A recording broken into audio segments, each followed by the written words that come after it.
Greetings, fellow sinners. Patrick Coffin here with a walk and talk about the power of professional sports and the role it plays in the lives of so many people as a kind of substitute religion.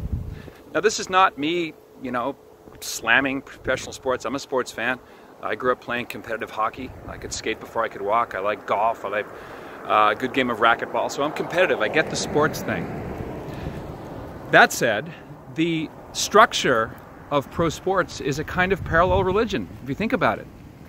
We have the athletes who are now, by any stretch of the imagination, celebrities. The root word for celebrity is cielo, which means heaven. So stars are like heavenly beings. They're like sort of substitute saints. We have baseball and football cards, primarily baseball cards and hockey. They're like holy cards. They've got pictures of the saints on them.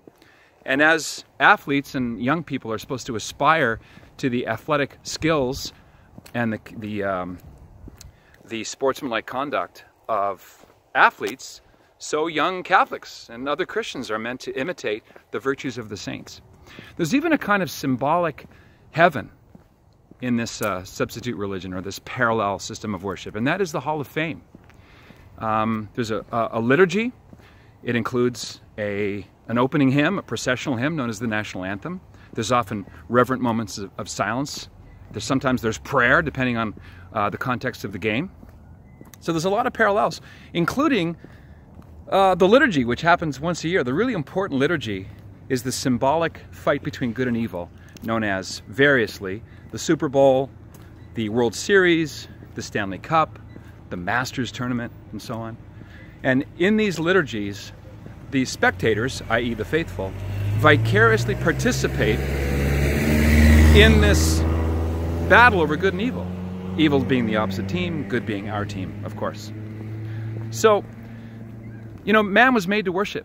Worship is in our DNA. We're designed that way, so to speak, to reach up to a higher value, to a higher power, and surrender ourselves into the power of that higher being, which, as Christians, we know is God the Father.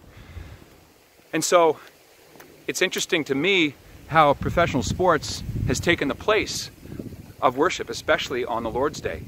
I've never once heard of a man telling his family at the end of his life on his deathbed, "Honey, kids, gather around. I have one last thing I want to tell you. People, I wish I'd watched more ESPN." Those words are never spoken. And yet millions of men give themselves over to sports statistics, and the game becomes all important.